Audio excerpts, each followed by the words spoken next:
Šiais laikais komfortas dera ir su išmanumu. Parodoje Supernamai eksponuoti radiatoriai yra ne tik estetiški, bet gali pavyzdžiui naudoti elektrą, kai jos kaina biržoje yra mažiausia. Naujos kartos turime stiklinius, plonus, kurie nedegina oro. Turim labai tvirtus juos, jie yra iš grūdinto stiklo.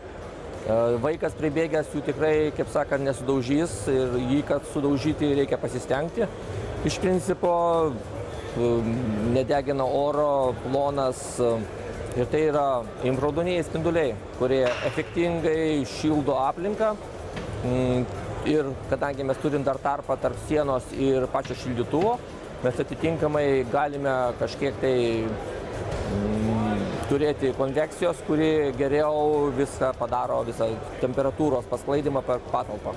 Kadangi šildymo elementas yra viduje tarp stiklo, tai jisai tiesiog dulkės iki šildymo elemento nedaeina ir pas storis yra jo pakankamai mažas, jos net nėra kur ant pačio stiklo iš šono jo kauptis, tai visas atiduodamas maksimum šildymas į priekį, į kambarį. Tai ko pasiekoje mes turim faktiškai nedeginančius dulkės šildytuvus, kurie pakankamai efektyviai šildo. Yra integruoti termostatai su Wi-Fi, kurie turi pilnas programavimo galimybės. Dieną, skaitykime, kada esame namuose, gali būti normali temperatūra, kada esame kažkur išvykę ar vakare gali būti temperatūra mažesnė. Yra pilnai reguliuojama paviršiaus temperatūra. Jeigu ten yra mažesni vaikai, kad jie nenudegtų, mes ją galim susimažinti. Tai savyje turi integruotą apskaitos sistemą. Šitie dalykai jie pakankamai gerai suskaičiuoja, kiek mes turim sąnaudų ir tikrai mes galim kontroliuoti išlaidas.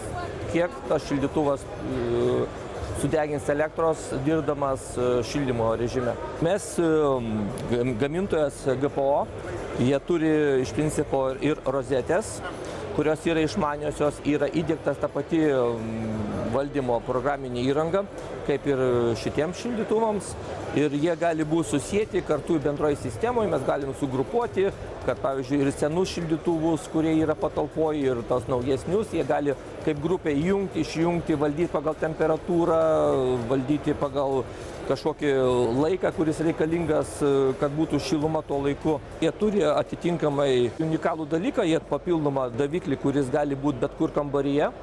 Tai jeigu pas jumis šildytuvas yra kampe ir jis tik kampą vieną šildo, jūs pastatė šitą šildytuvą kampe kitam, jis matuoja ir iššildys tol, kol ir šitam kampe bus šilta.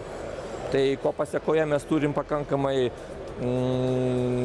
technologiją, kuri leidžia tinkamai matuoti ir tiksliai išmatuoti temperatūrą, bei būtent kaip sprendimas leisti seniems šildytuvams dirbti kokybiškiau, matyti, kaip jie naudoja elektros energiją ir juos valdyti tinkamai.